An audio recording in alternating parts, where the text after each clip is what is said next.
த profit நிகழ்ச்சிக்கு வரவேற்கிறோம்.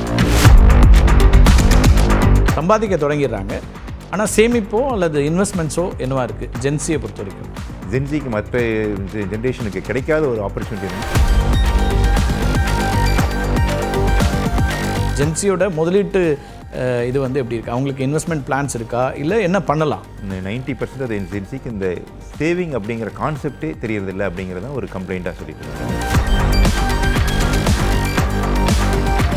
முதல் 1 கோடியை எப்படி அச்சீவ் பண்ணுறது அப்படின்னு ஒருத்தர் இருக்காங்கன்னா அதை எப்படி ரீச் பண்ணலாம்?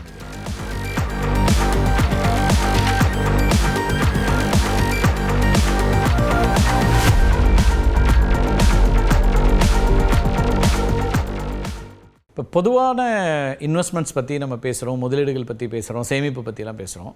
ரொம்ப குறிப்பாக ஒரு கேட்டகரியை வந்து ரொம்ப நம்ம அட்ரஸ் பண்ண வேண்டியிருக்கு. ஜென்சி இப்போ அரசியலேருந்து எல்லா இடத்துலையும் மாற்றங்களை உண்டாக்கக்கூடியவங்க அவங்க தான். இப்போ இந்த ஃபினான்ஷியல் ரிலேட்டட் இதில் வந்து அவங்களோட பங்களிப்பு என்னவாக இருக்குதுன்னு பார்க்குறீங்க? நிறைய பேர் வந்து சம்பாதிக்க தொடங்கிடுறாங்க, ஆனால் சேமிப்போ அல்லது இன்வெஸ்ட்மெண்ட்ஸோ என்னவாக இருக்குது ஜென்சியை பொறுத்த வரைக்கும்? அதுக்கு முன்னாடி ஜென்சினா என்னங்கிறத நான் பேசுகிறேங்க. உங்களுக்கு நம்மளோட ஜென்ரேஷன் ஒவ்வொரு ஜென்ரேஷன் வரையில் gen X, gen Y, gen Z அப்படிங்கிறது. இதில் 1965லேருந்து 90 80 வரைக்கும் பிறந்தவங்கலாம் ஜென் எக்ஸ்பாங்க. அதற்கு பிறகு மில்லினியல்ஸ்னு 80க்கு அப்புறம் 96 வரைக்கும் பிறந்தவங்கலாம் மில்லினியல்ஸ்.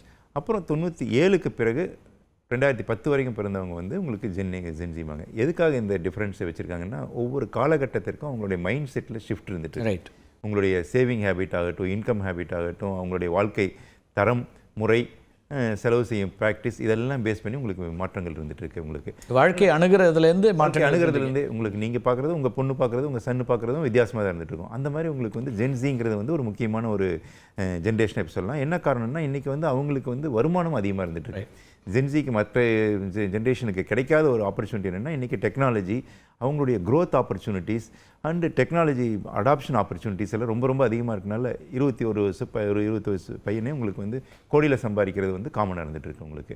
அதனால் உங்களுக்கு கோடிகளே சம்பாதிக்கிறாங்க. உங்களுக்கு ஐஏஎம் முடிச்சுட்டு வந்தாங்கன்னா உங்களுக்கு கோடியில் தான் எடுத்திருக்காங்க உங்களுக்கு. அதில் எக்ஸெப்ஷன் இருந்தாலும் கூட அது நடை லேக்ஸில் நிறைய பேர் வந்துட்டாங்க. ஆண்டு வருமானம் வந்து இப்போ குறைஞ்சபட்சம் 5 லட்சம் 6 லட்சம்னு ரொம்ப தொடக்கத்திலே வந்துடுறாங்க. அப்புறம் ஒரு 5 இயர்ஸ் ஆயிடுச்சுன்னா அவங்களுக்குமே ஒரு பெரிய தொகைமாக வந்துட்டு இருக்கு உங்களுக்கு. அதனால் அந்த மைண்ட் செட் அந்த ஏஜுக்கு என்ன அப்படிங்கிறது ஒரு முக்கியமான ஒரு ஃபேக்டராக இருந்துகிட்டு இருக்கு. அதனால் இதில் இவங்களுக்கு வந்து உங்களுக்கு ப்ராக்டிக்கலாக என்னென்ன பேரண்ட்ஸுடைய கம்ப்ளைண்ட்ஸ், என்ன ஜென்ரேஷன் கேப் அப்படிங்கிறது அதுதான் உங்களுக்கு. அடுத்த ஜென்ரேஷன் வந்து நான் வந்து என்னுடைய பையன் வந்து நான் பண்ண சேமிப்பையோ நான் பண்ணுற இன்வெஸ்ட்மெண்ட்டையோ பண்ணுறதில்ல, என்னுடைய செலவுகள்லாம் சம்மந்தமில்லாத செலவுகளாக இருந்துகிட்ருக்கு.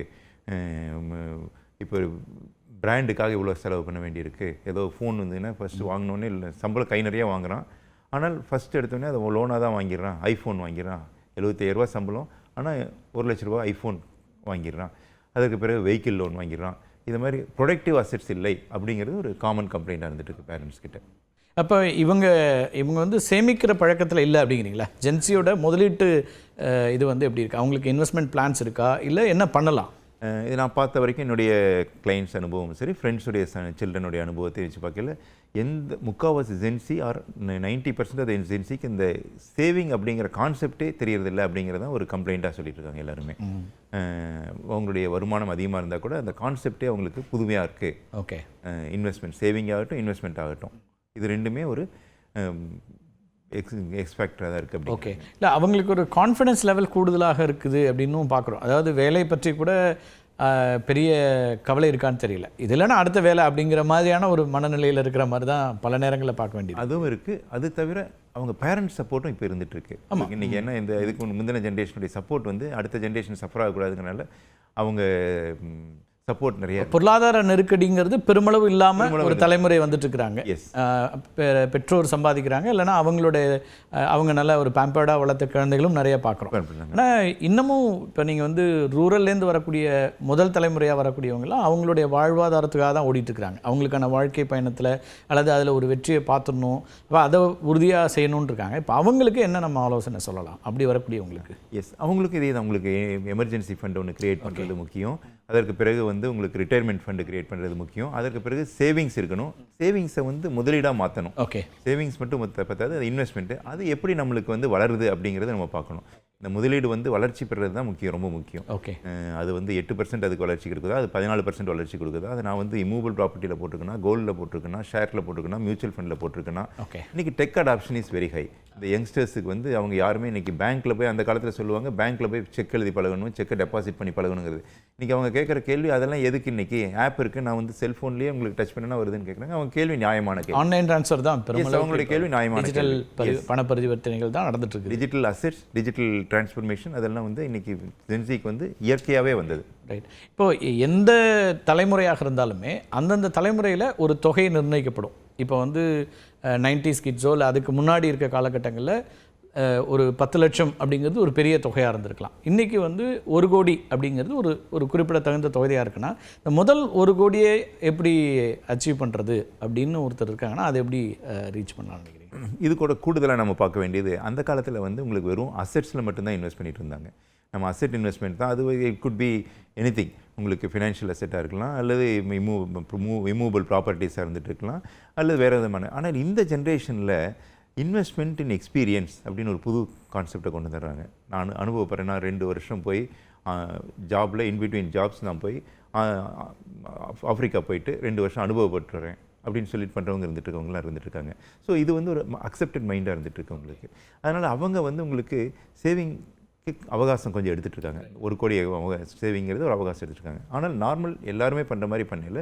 ஃபஸ்ட்டு 1 கோடி சம்பாதிச்சாச்சுன்னா அந்த confidence level and comfort level, pride level will be different. Okay. அடுத்தடுத்த அந்த 1 கோடிங்கிறது அவங்களுக்கு அடுத்தது கொஞ்சம் டேஸ்ட் பார்த்துட்டாங்கன்னா அதுக்கப்புறம் அவங்க வந்து அதை மல்டிப்ளை பண்ணுறது ஈஸியாக இருந்துட்டு இருக்கும். இப்போ புது கான்செப்ட் இப்போ வந்தது தான் அந்த அவங்களே ஸ்டார்ட் அப் மோட். நான் புது பிஸ்னஸ் பண்ணலாமா, மூன் லைட்டிங் அப்படிம்பாங்க. அதாவது ஜாப் இருந்தாலும் இன்னொரு ஜாப் போய் பண்ணுற மாதிரி பண்ணிட்டு இருக்காங்க.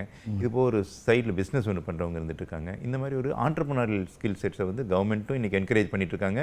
இவங்களுக்கு அந்த மைண்ட் செட் வந்துட்டு இருக்கு. ஓகே. இன்றைக்கி நான் வந்து புதுசாக பண்ணணும், அந்த ஆஸ்பிரேஷன் அண்ட் ஆம்பிஷன், கோல், அதை நோக்கிய பயணம். அதில் ஒரு கேள்வி இருக்குது. இப்போ நீங்கள் சொல்கிற மாதிரி இந்த தலைமுறையில் ஜென்சியில் வந்து ஒரு வேலை பார்த்தாது, கூடுதலாக ஒரு வேலை இல்லை 2 விஷயங்களை நான் பண்ணுறேன் அப்படிங்கிறதெல்லாம் இருக்குது. அதில் அணுகுமுறை தான் இது. வந்து நான் ஃபினான்ஷியல் கன்சல்டண்ட்டாக கேட்குறத விட இப்போ ஒன்று பண்ணும்போது இருக்கக்கூடிய கவனம்ங்கிறது மல்டி டாஸ்கிங் வரும்போது அது எப்படி இருக்கும், அது 2யுமே நம்ம சக்ஸஸ் பண்ண முடியுமா இல்லை 2மே ஃபெயிலியர் ஆகிடுமா அப்படிங்கிற ஒரு கேள்வி சேர்ந்து. இது ஒருத்தருடைய கோல் அண்டு எனர்ஜி லெவலை பொறுத்தது தான் நான் சொல்லுவேன். என்ன காரணம்னா உங்களுக்கு வந்து இன்றைக்கி நான் சாட்டர்டே சண்டே ஒர்க் பண்ண மாட்டேன் அப்படிங்கிறது பெரும்பாலான ஜென்சியுடைய ஒரு மைண்ட் செட்டு. ஆனால் அதில் எக்ஸெப்ஷன்ஸ் இருந்துகிட்டு இருக்காங்க. நான் வந்து I am going to build some empire, அதை நோக்கி நான் பயணம் பண்ணணுன்னா நான் 2 புது மற்றவங்க பண்ணாததை நான் பண்ணுவேன், அடிஷ்னலாக பண்ணுவேன் அப்படிங்கிற மாதிரி ஒரு குரூப் இருக்காங்க. இது சின்ன மினிமல் குரூப் தான். இருந்தால் கூட தே work with harder, pastor and energetic. Okay, right. So இப்போ வந்து உங்களுக்கு இந்த பணத்தை முதலீடு செய்கிறதுல ஒரு தயக்கம் இருக்குது இவங்கள்ட்டன்றீங்க. சேமிப்புங்கிறது இல்லாத ஒரு தலைமுறை.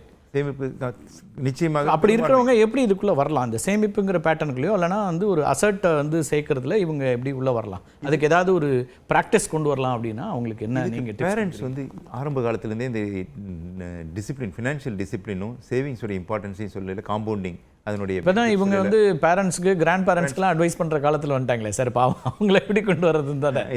இது வந்து உங்களுக்கு அவங்க பேரண்ட்ஸ் சொல்லாட்டியும் மற்றவங்களுடைய பேரண்ட்ஸ் சொல்லதை கேட்குறாங்க. எங்கள் ஃப்ரெண்ட்ஸுடைய பேரண்ட்ஸ் எல்லாம் சொல்லதை கேட்குறாங்க. கொஞ்சம் அவங்களுக்கு வந்து ஏதாவது இந்த அதனுடைய பெனிஃபிட்ஸ் என்னென்னு சொல்லும் பட்சத்தில் அவங்களுக்கு வந்து ஒரு நிச்சயமாக ஒரு இது இருந்துகிட்ருக்கும். ஓகே. ஆனால் அவங்களுக்கு வந்து இந்த ஃபினான்ஷியல் இண்டிபெண்டன்சி இருக்கிறதே கூட இதில் ஒரு வேற ஒரு தன்மையை மாற்றிடுதுங்கிறீங்க. அவங்களுக்கு ஒரு நெருக்கடி இல்லை, ஃபினான்ஷியல் நெருக்கடி இல்லை, பேரண்ட் சப்போர்ட் இருக்குது. அவங்களும் ஃபினான்ஷியலி இண்டிபெண்டாக நிறைய சம்பாதிக்கல, உங்களுக்கு அந்த ஒரு தேவைங்கிறது இல்லை. ஓகே. ஆனால் அதோடைய அடிப்படை உண்மையை உணர வச்சிட்டோம்னா நிச்சயமாக அவங்களால அதை வந்து பெரிய அளவில் அதை வந்து எடுத்துகிட்டு போகக்கூடிய வாய்ப்பு இருந்துகிட்டு இருக்கு. ஏன்னா they are much cleverer and stronger.